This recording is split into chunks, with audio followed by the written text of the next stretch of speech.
হত্যা হলে সেখানে সমস্যা হয় না। মুসলমান, তোমার ঘরে গরুর গোশত আছে কি নাই পরের কথা, তোমাকে গো হত্যার নামে গো ভক্তরা বারবার হত্যা করছে এই ভারতে। তুমি কি বুঝতে পারছো না?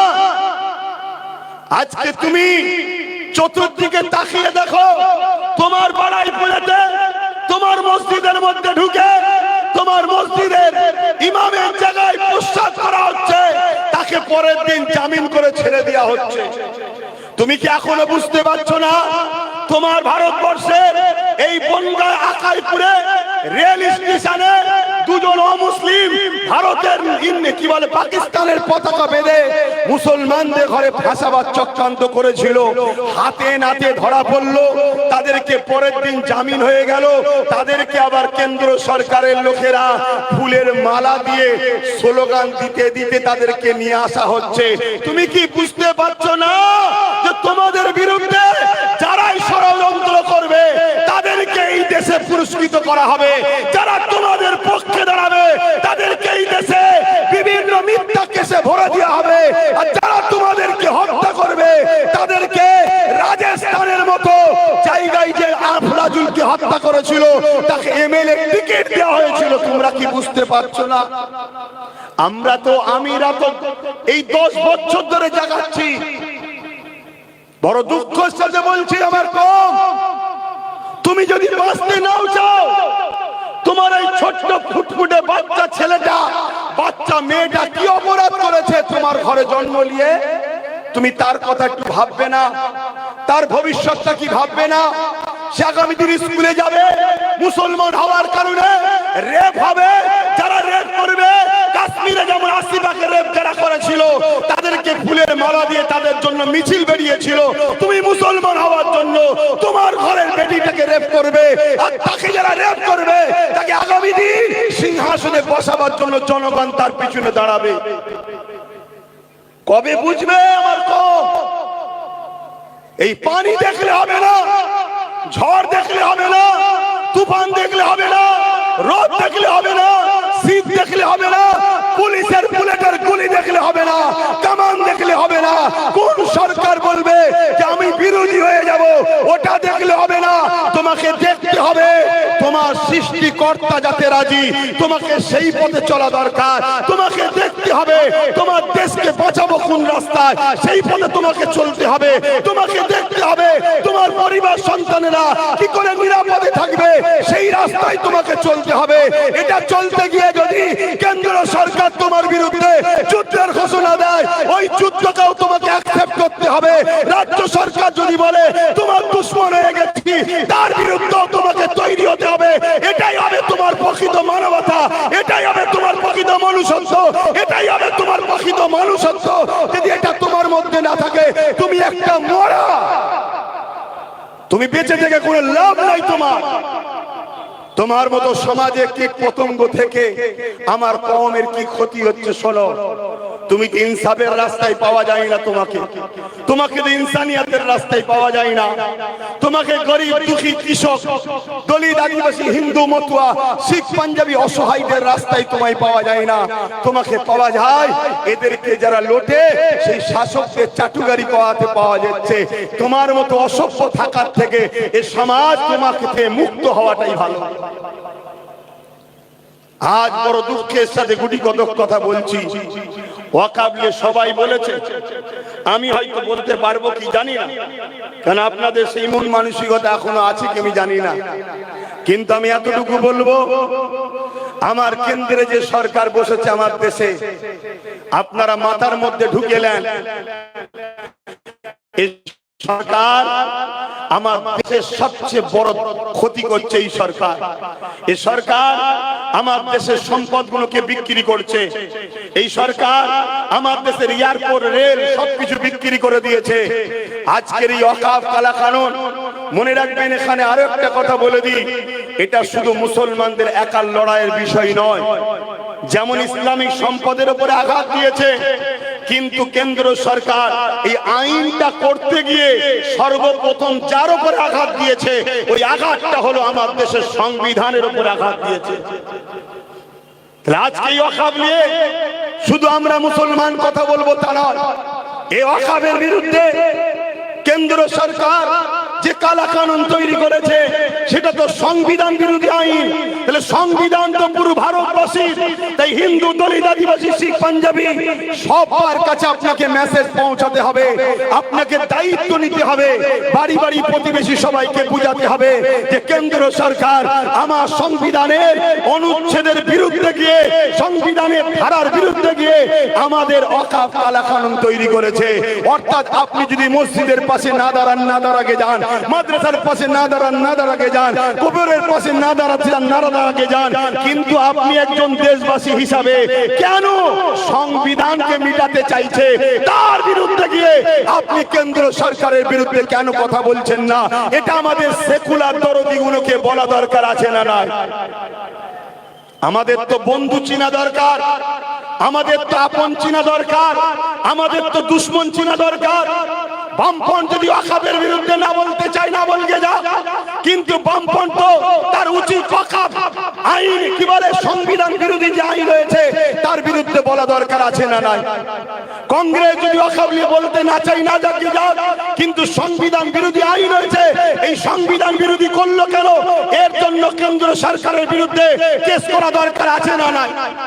আজকে টিএমসি গভর্নমেন্ট সে যদি আমার মসজিদ নিয়ে বলতে তার অ্যালার্জি হয়, কবরস্থান দিয়ে বলতে তার যদি ঘৃণা লাগে, মাদ্রাসা নিয়ে বলতে তার যদি বুকে ব্যথা হয়, না বলতে চাই, না বলকে যাক, কিন্তু টিএমসি গভর্নমেন্টকে সুপ্রিম কোর্টে কেস করা দরকার ছিল। কেন্দ্রের অপরাধ সরকার আমার সংবিধানের বিরুদ্ধে গেছে, এই কেস করা দরকার আছে না নাই? কিন্তু মনে রাখবেন, রসুলের মাথাগুলো আলাদা হতে পারে, সবার পিছন এক জায়গায় আছে। তাই সংবিধান বিরোধী হচ্ছে, হচ্ছে যা, কিন্তু শেষ করছে তো মুসলমানদের। অতএব মোচকে একটু হেসে চুপ থাকো, মোচকে একটু হেসে চুপ থাকো। এইরকম একটা জায়গায় যদি আপনারা এই ওয়াকাফ কালা কানুনকে বাতিল করতে না পারেন, আপনাদের জন্য একটা আইন অপেক্ষায় আছে। একটু আগে থেকে শুনিয়ে দিচ্ছি। 2000 আজ থেকে 10 বছর আগে যা বলেছিলাম, আল্লাহ দয়াতে যা বলিয়েছেন আল্লাহ আজকে ঘটছে। আজকে বলে যাচ্ছি, যদি এই আইনকে আমরা বাতিল করতে না পারি, এই কালা কানুনকে যদি আমরা কৃষক বন্ধুদের মতো বাতিল করতে না পারি, তাহলে আজকে আমাদের জন্য একটা আইন অপেক্ষা করছে। ওই আইনটার নাম হলো UCC, uniform civil code. Already আমার ভারতবর্ষের উত্তরাখণ্ডে চালু হয়ে গেছে। ওই উত্তরাখণ্ডের মুসলমানরা তারা তাদের ইসলামী কালচার, ইসলামী রীতিনীতি, ইসলামী আদর্শ অনুযায়ী তারা জীবন ব্যবস্থা পরিচালনা করতে পারছে না। ওটা পুরো ভারতবর্ষে লাগু হবে। আজকে মসজিদের বিরুদ্ধে গেছে, কাল আপনি ভাববেন মসজিদ যদি না থাকে ঘরে নামাজ পড়ে নেব, আইন হবে ঘরেও নামাজ পড়তে পারবেন না। আজকে আপনি ভাবছেন মাদ্রাসা যদি চলে যায়, চলে যাক, আমরা ছোট ছোট করে নিজের জায়গায় কোরআন হাদিস শিখে নেব। আগামী দিন বলবে ভারতবর্ষে কোরআন চলবে না, আগামী দিন বলবে ভারতবর্ষে ইসলাম চলবে না, আগামী দিন বলবে আপনার দিন অনুযায়ী আপনাকে চলতে পারবেন না। ওই আইন ওরা তৈরি করবে, কারণ ওরা সংখ্যা গরিষ্ঠ আছে, সংখ্যা গরিষ্ঠ দিয়ে করে নেবে। ওয়াকাফ কালা কানুন করে শুধু টেস্ট করে দেখছে মুসলমান ঘুমোচ্ছে না আমাদের খরিদ্দার হয়ে গেছে। আমার কথা মাইকে বুঝতে পারছেন? আমাদেরকে তো কিনে নিয়েছে। এগুলো করে করে মাঝে মাঝে টেস্ট করে দেখছে কতজন পক্ষে আছে আর কতজন গোলামি কি বলে বিরুদ্ধে গেছে, আর কতজন আমাদের গোলামি স্বীকার করেছে। এগুলো তো টেস্ট করে দেখছে। তো ভাই আমার দুঃখের সাথে একটা কথা বলি, প্যালেস্টাইনের বুকে একজন ইমাম সাহেব একটা খুতবা দিয়েছিলেন। এই 1.5 থেকে 2 মিনিটের খুতবা। জুম্মার দিনে কি 1.5-2 মিনিটের খুতবা হয়? কিন্তু ইমাম সাহেব খুতবা দিয়েছিলেন। কি খুতবা? যে জাতি 40,000 নিজেদের বাচ্চার মৃত্যু দেখে যে জাতি 80-90 হাজার মুসলমানের ক্ষতিগ্রস্ত ইনজোর দেখে, যে জাতি 20 লক্ষ মুসলমানের ঘর ছাড়া দেখে আজও পরিবর্তন হলো না, ওই জাতিকে আমি ইমাম খুতবা দিয়ে পরিবর্তন করতে পারবো না বলে নামাজ শুরু করেছিল। আজকে আমিও বলছি, এ জাতিকে, এ সমাজকে আমার মতো আব্বাস সিদ্দিকী বুঝাতে আর পারবে কি জানি না। কেননা এ জাতি দৈনন্দিন জীবনে রোজ দেখছে আমাদের উপরে হত্যা হচ্ছে, খুন হচ্ছে, জুলুম হচ্ছে, আমাদের ওয়াকফ চলে যাচ্ছে, আমাদের কবরস্থান সবকিছু চলে যাচ্ছে। যদি এ জাতি এখনো পরিবর্তন না হয়, এ জাতিকে বুঝানো মনে হয়, বক্তব্য দিয়ে পরিবর্তন করা মনে হয় আর সম্ভব হচ্ছে না। তবে হ্যাঁ, পরিবর্তন হবে তো বটেই। কবে হবে? যেদিন এ জাতির সংখ্যাটা কমে যাবে। কেন ইতিহাস বলছে যতদিন আমাদের মধ্যে সংখ্যা গরিষ্ঠতা ছিল, আমরা সংখ্যা অনেক ছিলাম, আমাদের মধ্যে হাজারো দলে বিভক্ত হয়ে গেছি আমরা। এই হাজারো দলে বিভক্ত হয়ে যে এক একজন এক এক দিকে আমাদেরকে টেনে নিয়ে যাচ্ছে। তাই আমরা ইচ্ছা থাকলেও উপায় আমাদের নাই। তাই আমি কথা সংক্ষেপ করছি, কেন আবার পানি আসছে। হয়তো আব্বাস সিদ্দিকী ভিজে শরীর খারাপ হয়, হোক গে যাক, আপনাদের ভিজলে হয়তো শরীর খারাপ হতে পারে। কেন আপনাদের জীবন আমার জীবনের থেকে হয়তো অনেক মূল্যবান, তাই আপনারা ভিজতে চাইবেন না। তাই আমি সংক্ষেপ করে এতটুকু বলি, এই ওয়াকফ কালা কানুনকে যদি সত্যি আমরা পরিবর্তন করতে চাই, তাহলে নম্বর 1 হলো, যে কথা প্রথমে আসলো, কৃষক বন্ধুদের মতো আন্দোলন করতে হবে। কৃষকদের সংখ্যা মাত্র 2%। কত পার্সেন্ট? 2%। সেই কৃষক পাঞ্জাবের 2% শিখ পাঞ্জাবি ভাইয়েরা তারা আন্দোলন যে দেখিয়েছে, সেই আন্দোলন অনুযায়ী আমাদেরকে আন্দোলন করতে হবে।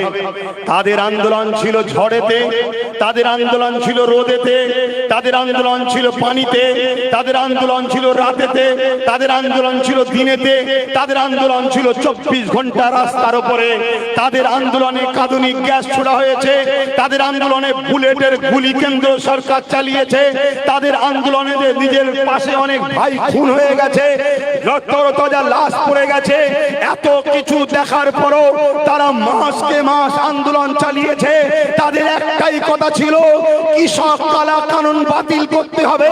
যদি আগামী দিন আমরা এই বর্ষার দিনে এইভাবে যদি আন্দোলন করতে শুরু করি, এই আন্দোলনকে যদি আমরাও বলি, আগামীতে রোদ আসলেও হবে, রাত আসলেও হবে, দিন আসলেও হবে, ঝড় আসলেও হবে, তুফান আসলেও হবে, পুলিশের লাঠি চললেও হবে, গুলি চললেও হবে, বোম চললেও হবে, একদিনই আন্দোলন যদি আমরা বন্ধ করব না, চালিয়ে যাব চালিয়ে যাব, তাতে আমাদেরকে রাস্তায় খেতে হবে, রাস্তায় ঘুমোতে হবে, রাস্তায় বসে থাকতে হবে।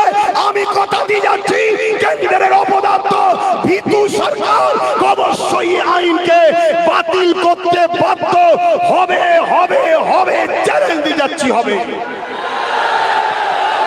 কিন্তু আমরা যদি পানিতে ঘরে চলে যাই, রোদে যদি ছায়াতে যাই, রাত্রে যদি ঘুমিয়ে যায়, খাবার জন্য যদি ব্যস্ত হয়ে যায়, তাহলে মনে রাখবেন আগামী নতুন প্রজন্ম, আমাদের বাচ্চারা জন্ম নেবে হয়তো ঠিকই, কিন্তু মুখে বুবা হবে, চোখ থাকতেও কানা হবে, কান থাকতেও কালা হবে, এবং তারা হবে এই দেশেরই পুঁজিপতিদের শুধুমাত্র চাকর, গোলাম, এছাড়া আর কিছু নয়। আর আমাদের বেটিরা যদি এইভাবে আমরা জীবন যাপন করি, মনে রাখবেন আগামী দিন এই সমাজের ধনী পুঁজিপতিদের শুধুমাত্র ভাষা খারাপ লাগলেও বলতে বাধ্য হচ্ছি, রাতের ভোগের পাত্রী ছাড়া দ্বিতীয় কিচ্ছু হবে না। হ্যাঁ, বিগত দিন বলেছি, আজকে ঘটছে, আজ বলছে আগামী দিন ঘটবে, যদি আমরা জীবনের ধারা পরিবর্তন না করি। আরে আপনার পাশে সংবিধান আছে, আপনার পাশে দেশ আছে, আপনাকে সংবিধান রাইট দিয়েছে, আপনাকে দেশ রাইট দিয়েছে। আপনি প্রত্যেকটা অন্যায়ের বিরুদ্ধে আপনি কথা বলবেন। সে দেশের প্রাইম মিনিস্টার আর রাজ্যের সিএম চোখে চোখ রেখে কথা বলার অধিকার দেশ যখন আপনাকে দিয়েছে, সংবিধান যখন আপনাকে দিয়েছে, এই অধিকার যে কাটতে আসবে সে দেশের দুশমন, সংবিধানের দুশমন। তার বিরুদ্ধে আমাদেরকে প্রয়োজন হলে সংবিধানের ডায়েরির মধ্যে থেকে তার বিরুদ্ধে যুদ্ধ করতে হবে। আপনারা রাজি আছেন? তবে তো আপনার পর নতুন প্রজন্ম অধিকার পাবে, তবে তো আপনার নতুন প্রজন্ম ইতিহাস পাবে। আজকে যদি হাফেজ তিতুমুল লড়াই না করতেন, আজকে যদি আশফাকুল্লাহ লড়াই না করতেন, আজকে যদি সৈয়দুল আবু বকর সিদ্দিক ফুরফুরাবি লড়াই না করতেন, আজকে যদি নেতাজি সুভাষ চন্দ্র বসু লড়াই না করতেন, আজকে যদি সিধু কানু বিরসা মুন্ডা ইনারা ভগৎ সিং লড়াই না করতেন, তাহলে আজকে কি আমরা স্বাধীন দেশ পেতাম? কিন্তু স্বাধীন হয়ে গেছে, ৭৭ বছর চলে গেছে। আবার নতুন করে এই দেশবাসীকে দেশেরই একদল অংশ মানুষ পুঁজিপতিদের ঘরে সামনে রেখে, সেদিন যেমন ইস্ট ইন্ডিয়া কোম্পানিকে খুশি করার জন্য আমাদের গোলাম হতে হয়েছিল, আজকেও একদল পুঁজিপতিকে সামনে রেখে পুরো দেশটা তাদেরকে বিক্রি করে দিচ্ছে। অতএব এই জায়গায় আরেকটা কথা মনে পড়েছে, একটু বলে দিচ্ছি। এই যে পালগাঁও হামলা হয়েছে, এই হামলা অত্যন্ত দুঃখজনক, অত্যন্ত নিন্দনীয়। এই হামলার পিছনে অনেক রহস্য লুকিয়ে আছে। যেমন একটা রহস্য হচ্ছে বর্ডারে লাগোয়া কোন বাড়ি ঘর, কোন কোম্পানি কাউকে জমি দেওয়া যাবে না, এটা আমার দেশের আইন। কিন্তু আজকে বর্ডারে লাগোয়া সব জায়গাতে আমার দেশের আদানি আম্বানিদের ঘরে জমি দিয়ে দেওয়া হচ্ছে। খুব ভালো করে বোঝেন, আজকে এই পালগাঁও হামলা এর পিছনে অনেক রহস্য দেখা যাচ্ছে। সেই রহস্যের মধ্যে একটা রহস্য হলো এটা, যেখানে দৈনিক ৩-৪ হাজার টুরিস্ট যায়, সেখানে একটা কোন পাহারাদার বিএসএফ বা সেনা বা পুলিশ কেউ ছিল না কেন? এই রহস্যের মধ্যে অনেক কিছু দেখা যাচ্ছে। তার মধ্যে আরো একটা হলো এটা, ৩০০ কিলোমিটার যেখানে হামলা হয়েছে সেখান থেকে বর্ডার, অত দূর থেকে লোক আসলো, অস্ত্র হাতে নিয়ে মারলো, আবার চলে গেল, এর ধরতে পারলো না। কিছু একটা রহস্য পাওয়া যাচ্ছে না, যায়নি। সমাজে কান পাতেন, অনেকে বলছে বিহার ভোট হয়ে গেছে, পুলওয়ামা আস্তে আস্তে আউট হয়ে যাবে। অর্থাৎ ভোটের জন্য একটা ইস্যু অনেকে বলছে। অনেকে এটাও বলছে যে এই হামলার পিছনে আমরা অনেক কিছু দেখতে পাচ্ছি। যেমন ভারতবর্ষে পাকিস্তানের হয়ে সব থেকে বেশি কাজ করছে কেন্দ্র সরকারের দলের লোকেরা। কেন? যতগুলো ধরা পড়ছে সব কেন্দ্র সরকারের সঙ্গে তাদের সম্পর্ক পাওয়া যাচ্ছে, যারা পাকিস্তানকে খবর দিচ্ছে। অতএব এই জায়গাতেও অনেকে ডাউট করছে যারা হামলা করেছে তারা মূলত কারা? তারা পাকিস্তানের এজেন্ট।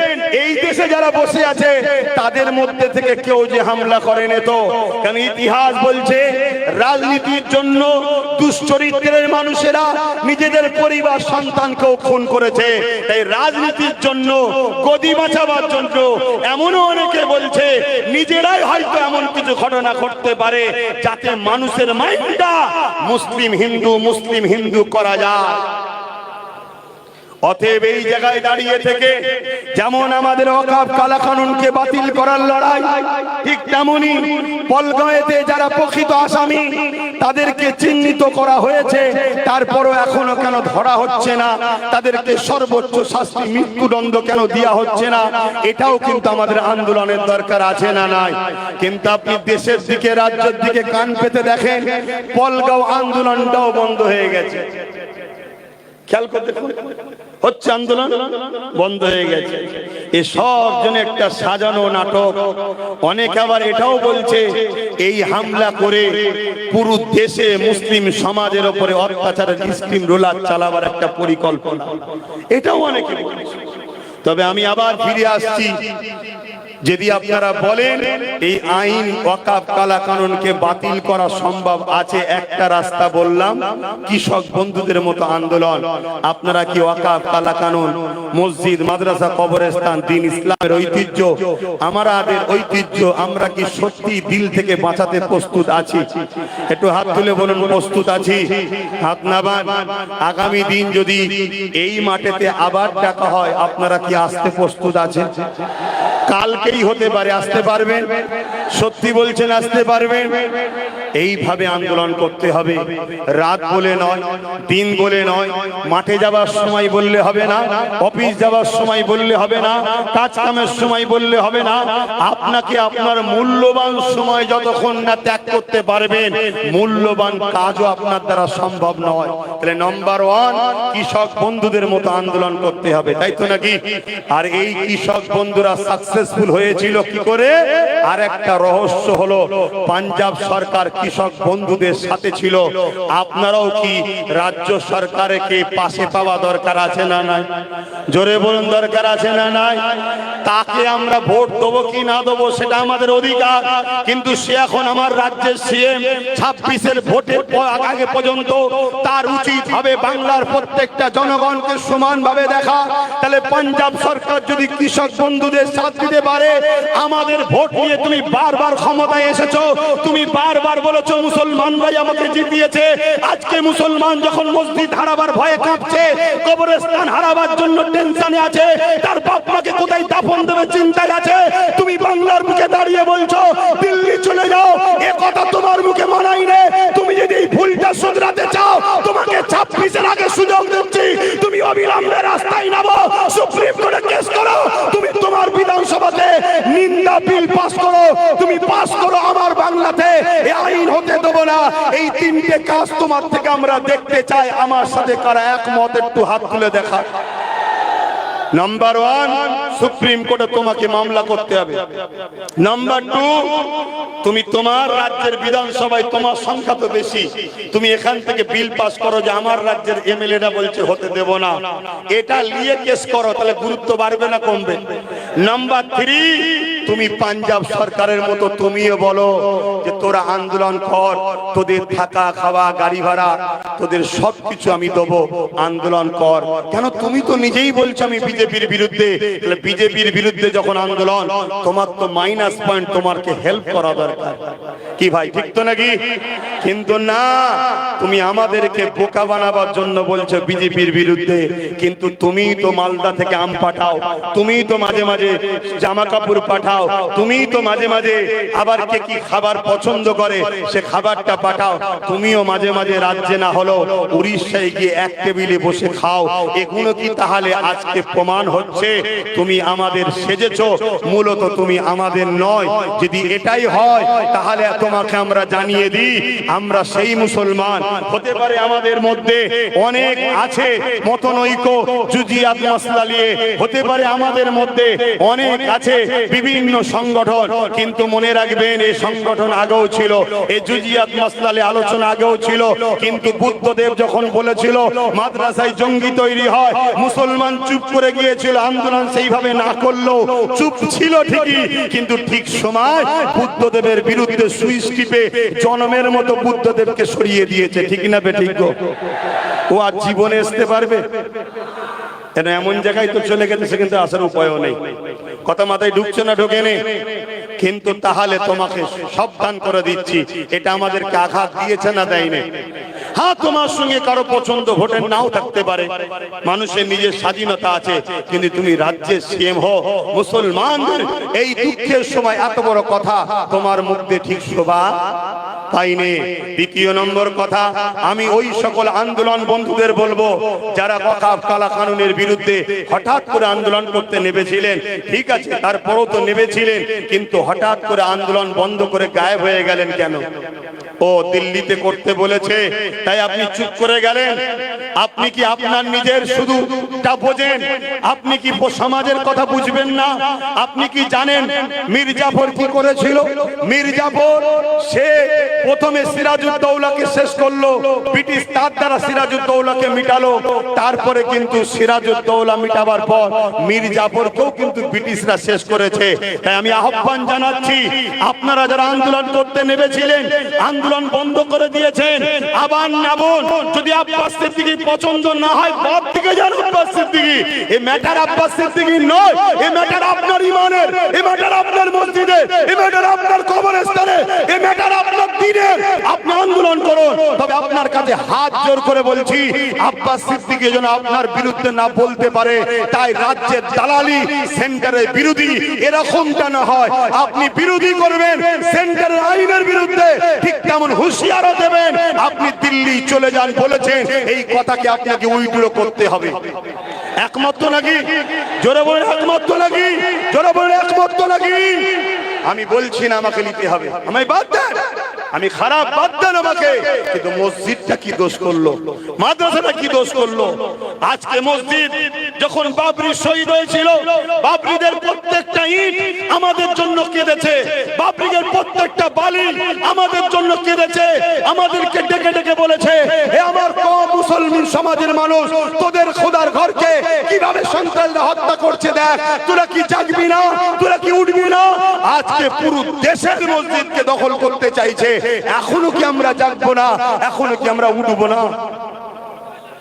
তাই প্রথম নম্বর বললাম, আন্দোলনের মতো আন্দোলন চলবে না, বন্ধ হয়ে যাবে।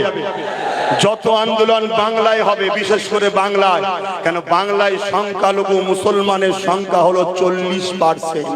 শোনো বন্ধুরা, শোনো, 40%। আমি চ্যালেঞ্জ দিচ্ছি, রাজ্য সরকার আমার সঙ্গে ডিবেটে আসুক বা আমার মোকাবেলায় আসুক। 40% হলো বাংলায় মুসলমানদের সংখ্যা। যদি 40% না হতো, তাহলে বাংলা ভাগের জন্য এত তাড়াহুড়ো এরা করছে কেন? আপনারা জানেন বাংলা ভাগ করতে চাইছে, এ খবরও তো রাখেন। বড় দুঃখ আমার কওমের উপরে। কেন 40% কোনদিন যদি মাথা চারা দিয়ে উঠে বলে, এ সমাজের এসসি এসটিদের উপরে জুলুম বন্ধ করো, এ সমাজের মতুয়াদের উপরে জুলুম, আদিবাসীদের উপরে জুলুম যেটা হচ্ছে বন্ধ করো, ওই ভাইয়েরা আমার অপেক্ষায় বসে আছে কবে আমরা তাদেরকে পাশে নেব। তাদের ঘরে যদি আমরা হাতটা লম্বা করে দিই, যেমন নওশাদ হাত লম্বা করেছে, হু করে তারা সব নওশাদের সাথে মিশছে, জানেন তো? ঠিক এইভাবে তারাও যদি চলে আসে, তাহলে এই বাংলায় সংখ্যা লঘু যাদেরকে বলা হচ্ছে মুসলিম 40%, আর তাদের মিলিয়ে আমরাই হয়ে যাব 70-75% মজলুম। যারা এই মজলুমরা যদি এক হয়ে যায়, কিন্তু আমাদের ঘরে আওয়াজ তুলতে হবে, তারা চাইছে আমরা আওয়াজ তুলি। তো চলে আসুন, দ্বিতীয় অপশন হচ্ছে কি? দ্বিতীয় অপশন হচ্ছে সুপ্রিম কোর্টে কেস। যখন কোন আইন হয়ে যায়, ওই আইনকে রুখতে গেলে আইনের দ্বারা রুখতে হবে। তাই সুপ্রিম কোর্টে কেস যতটা হয়েছে বড় দুঃখজনক। আমি তো ভেবেছিলাম সুপ্রিম কোর্টে হয়তো কয়েক লক্ষ কেস জমা পড়বে আইনের, এই কালাকানুনের বিরুদ্ধে, কিন্তু সেইভাবে একেবারে তুচ্ছ। তবে ধন্যবাদ জানাই ওই সকল রাজ্যের রাজ্য প্রধানদের ঘরে, সিএমদের ঘরে, 8টা রাজ্যের সিএম, রাজ্যের প্রধান তারা কেস করেছে। তার মধ্যে তামিলনাড়ু সেই সরকার মাত্র 5% মুসলমান, তারা সরকার কেস করছে, তারা আন্দোলন করছে। আর এখানে 40% আমরা কেস করছি না। মাফ করবে, কষ্ট লাগলে ক্ষমা করবেন, কেন বুঝতে পেরে গেছে আমরা খরিদ হওয়া গোলাম এদের হয়ে গেছে, তাই গুরুত্ব দিচ্ছে না। এই গোলামির স্বাদ থেকে বেরিয়ে একে জবাব দিতে হবে যে উম্মতে মুহাম্মাদীকে খরিদ করার কোন মা সন্তান জন্ম দিতে পারে না, এটা প্রমাণ করতে হবে আমাদের ঘরে। আমরা হয়তো দুর্বল, আমরা হয়তো মসজিদ মাদ্রাসা ধর্মপ্রেমী মানুষ, তাই আমরা হয়তো রাজনীতির আগিনায় আসিনি, কিন্তু তা বলে এটা নয় যে আমরা মুহাম্মদ রাসূলের গোলামি করি, অন্য কেউ আমাদেরকে গোলাম বানাবে। এ স্বপ্ন যুগে যুগে যারা দেখেছে, তাদের স্বপ্ন ভেঙেছি, তাদের স্বপ্নকে ভেঙে তছনছ আমরা করেছি। এই স্বপ্ন আমাদেরকে ভাঙিয়ে দেখাতে হবে। শত শেষ কথা, সুপ্রিম কোর্টে কেস চলছে বলে অনেকে আবার বলছে চুপ থাকতে হবে, চুপ থাকার জন্য বাবরি গেছে। তাহলে সুপ্রিম কোর্টে যেমন কেস চলছে চলবে, শত শেষ আর একটা অপশন আপনাদের কাছে দিচ্ছি, যেটা আমার মধ্যে মত জেগেছে, বলতে পারি তো নাকি? আপনাদের আবার ব্যথা হবে না তো? সেটা হলো এটাই, আমাদের সমস্ত মুসলমানকে এক হয়ে আওয়াজ তুলতে হবে প্রতিটা প্রোগ্রাম থেকে, প্রতিটা প্ল্যাটফর্ম থেকে।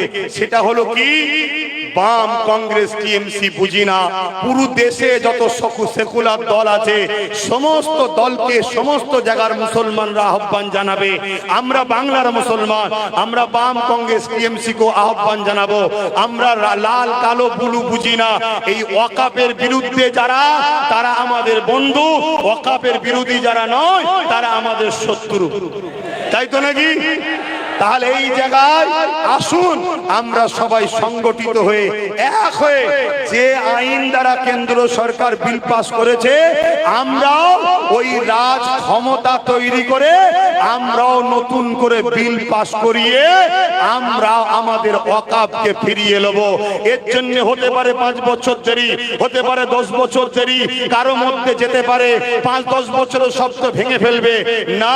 আওয়াজ যখন আপনি তুলবেন যে ক্ষমতায় আসার পর আমরাও সংখ্যা গরিষ্ঠতা দেখিয়ে, যেমন কেন্দ্র সরকার বিল তৈরি করে মসজিদ মাদ্রাসা লিখছে, আমরাও সংখ্যা গরিষ্ঠতা দেখিয়ে আমরাও বিল তৈরি করে ওয়াকাফকে ফিরিয়ে নেব।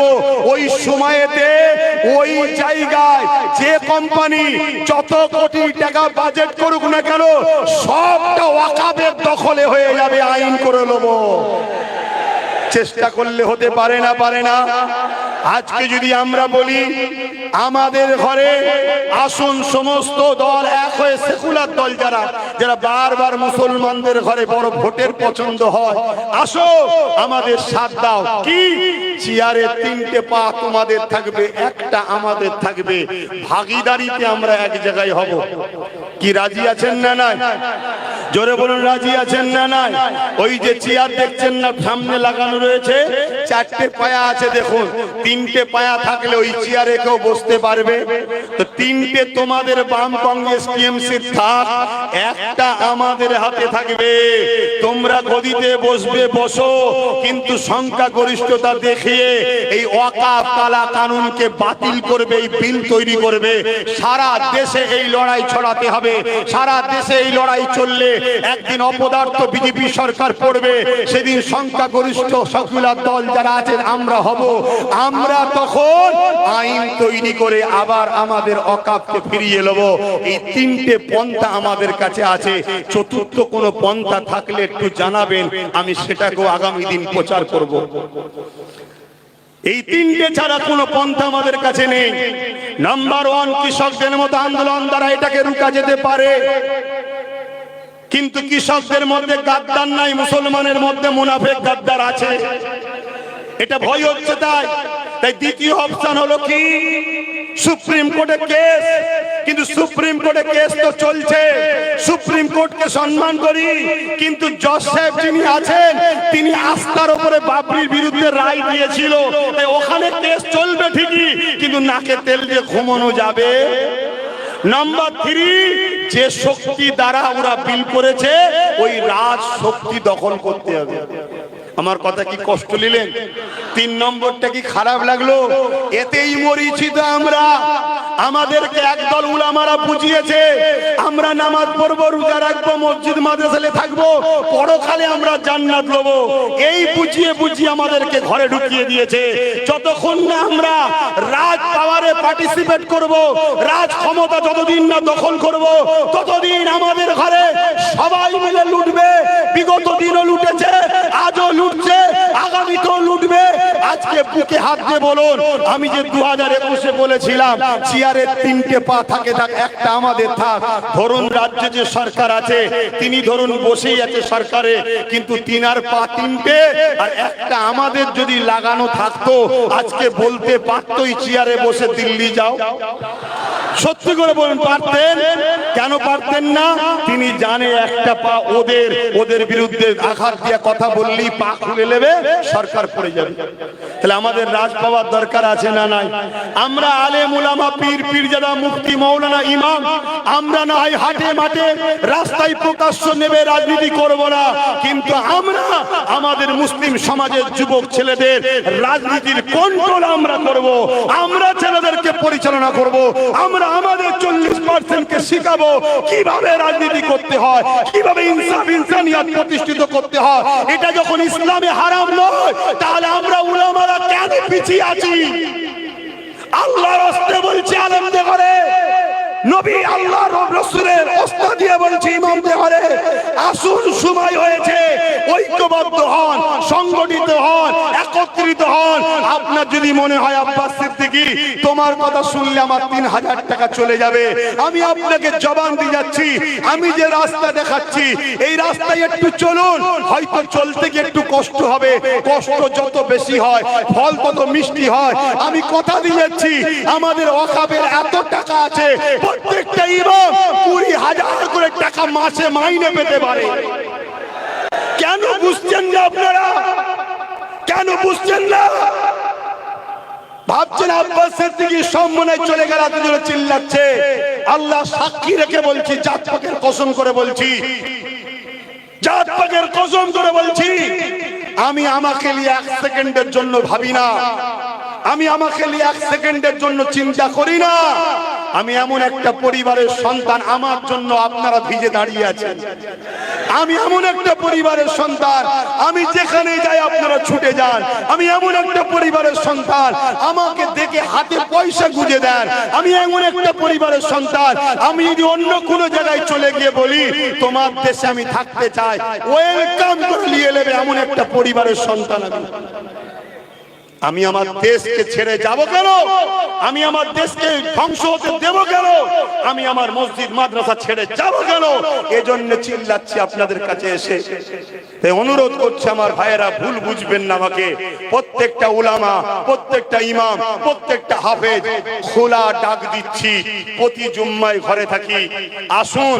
যদি আসতে না পারেন, কারো হাতে চিঠি লিখে আপনার নাম ফোন নাম্বার দেন যে আমি আপনার সাথে আছি।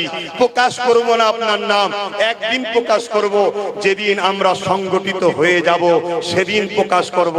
আজকে বলুন তো, আমরা 30-40 হাজার আলেম উলামা ইমাম যদি এক জায়গায় হতে পারি, যত কমই হোক 1 কোটি মুসলমান আমাদের সাথে আছে। কেন প্রত্যেকটা ইমামের যত কমই হোক 200-500 করে লোক হবে? কথা ভুল বলছি? তাহলে এভাবে যদি আমরা 40-50 কি 30 হাজার আলেম উলামা ইমাম এক জায়গায় হতে পারি, তাহলে যত কমই হোক 1 লক্ষ যুবক আমাদের পাশে। আর আলেম উলামা ইমামদের জন্য যুবকরা বুকে তাজা খুন দিতে রাজি আছে, ঠিক না বেঠিক গো? বলো, দিতে পারবে না? পারবে না? তোমাদের সামনে তোমার নবীর ওয়ারিসকে অপমান করা হবে, তোমাদের সামনে